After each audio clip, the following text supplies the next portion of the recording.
já havia chamado a atenção uma notícia muito ruim hoje na Toca da Raposa. Emerson Pansieri, o Guilherme Pio está por aqui também, temos informações do Ronaldo, mas vamos começar com a notícia do dia, que é uma baixa muito importante para o Pepa. Conta tudo pra gente, Pansieri, boa noite. Boa noite, Léo, um abraço pra você, pro HG, o Pio também tá aqui pra trazer informações. Eu falo do Cruzeiro em nome de Betfair, o parceiro oficial de apostas do Cruzeirão. E hoje foi uma notícia agora no fim da tarde, né, que deixou o torcedor preocupado, porque trata-se de uma lesão do volante Ramiro.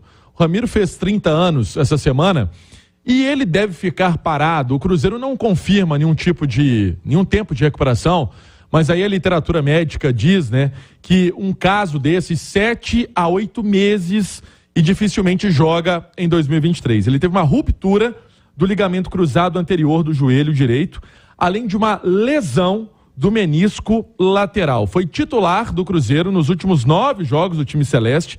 E aí, Léo, uma situação que chama atenção é um momento de ascensão do atleta dentro de campo.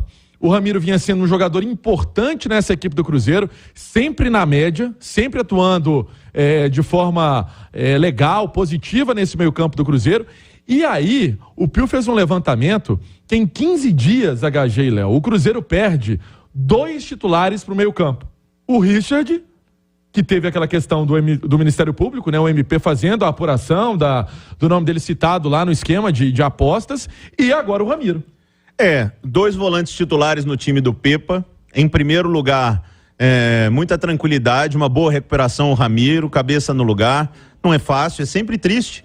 Eu digo isso aqui na turma do bate-bola várias vezes, que a gente muitas vezes trata de maneira corriqueira lesões de atletas, mas uma lesão como essa impede o cara de fazer o que ele mais gosta, com certeza, porque imagino que jogar futebol, né, e para o jogador profissional que chega num nível desse, o Ramiro jogando bem no Cruzeiro, o Ramiro se reencontrando no Cruzeiro, vai ter que parar para se recuperar, uma boa recuperação, tenha tranquilidade, família próxima, e que o Cruzeiro também, e que os companheiros possam estar bem próximos. Agora, o HG, a baixa é tão grande, não só, como eu disse, o Pansi, porque ele perdeu o Richard nesse esquema de manipulação e agora o Ramiro lesionado, mas todas as vezes que a gente ficava aqui discutindo o meio-campo do Cruzeiro, a gente discutia um nome só, porque Ramiro e Vital eram os titulares.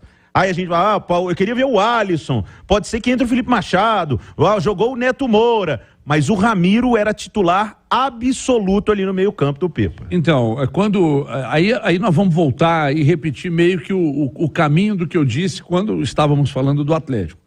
De acordo com o trabalho do Pepa foi entrando e o time foi ajustando, o Ramiro, que ali atrás era muito criticado, porque, jogador que veio como... Eu lembro da gente tratar isso aqui na turma do bate-bola.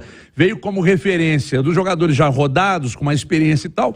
Ele precisa entregar mais. Aí ele começou a entregar, o time começou a ajustar, ele começou a entregar. Aí quando o meio-campo tá ajustadinho, perde o Richard.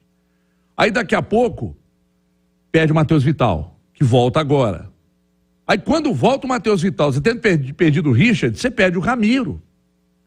Então eu fico imaginando isso para a cabeça do Pepa, porque ele não tem um elenco muito numeroso e muito qualificado. O Pepa fala, eu aponto para aquele ali e entra. Não é assim. E o problema é que foi numa antivéspera de jogo, né, Léo? Então isso aumenta o problema ainda mais, porque aí ele vai ter que quebrar a cabeça para ver como é que ele vai colocar o meio-campo. Ele vai voltar com o Matheus Vital, mas aí como é que ele vai ajustar? Eu não sei se o Vital volta como titular, não. Você acha, Pansi? Eu acho que não. Eu acho que seria prematuro. Então, 2 problemas. Voltar com ele. Então, ele tem 2 problemas muito importantes, de 2 jogadores que eram titularíssimos nesse time. Como que a gente pode imaginar, então, esse meio-campo sem o Ramiro e não começando com o Vital, Pansieri? Vai um cara que você gosta, Léo. E eu sei que você gosta e o HG também. O Alisson. Pois é, o Alisson, o Machado. E aí o Neto Moura. Ah, tá. Eu acho que poderia caminhar nesse tipo. Um meio-campo mais marcador, inclusive jogo contra o Flamengo, né? Maracanã, jogo duro, pode ser. E acho que o caminho vai ser por isso. Agora, e o Ian Lucas? Não tem sido utilizado? O que você pode trazer de informação do Ian Lucas? Olha, o Ian Lucas é um jogador ainda nesse processo, né, de maturação, né, que a gente fala muito, que ainda não está pronto, né? Mas agora talvez as oportunidades vão aparecer mais. Vão aparecer e aí não é só terra arrasada, né? A gente traz uma notícia ruim que deixa o torcedor certamente chateado, né? Ouvindo o radinho ligado no YouTube. Tem uma notícia boa, o Fernando Henrique treinou mais uma vez, é um volante, É um jogador que chegou com uma expectativa muito grande e até conversava lá dentro na redação com os nossos companheiros. Ele fazia uma ótima pré-temporada. Ele vinha muito bem no Cruzeiro, chamando a atenção na época do Pessolano, da comissão técnica do Pessolano, teve aquela lesão, né? Foi uma sutura de menisco, e aí precisou ter esse tempo a mais de recuperação, mas hoje mesmo, eu falava do Vital trabalhando, o Fernando Henrique também trabalhou normalmente. Eu acho que isso traz um pouco de alento também para o Pepa. O Fernando Henrique, para o torcedor que não está se lembrando, ele quase veio para o Cruzeiro do Grêmio, aí o Grêmio segurou. Aí acabou que depois veio. Chegou e se lesionou. Foi. Né? Mas lá, vindo do Grêmio, lá as informações eram boas do Fernando Henrique. Então pode ser uma alternativa.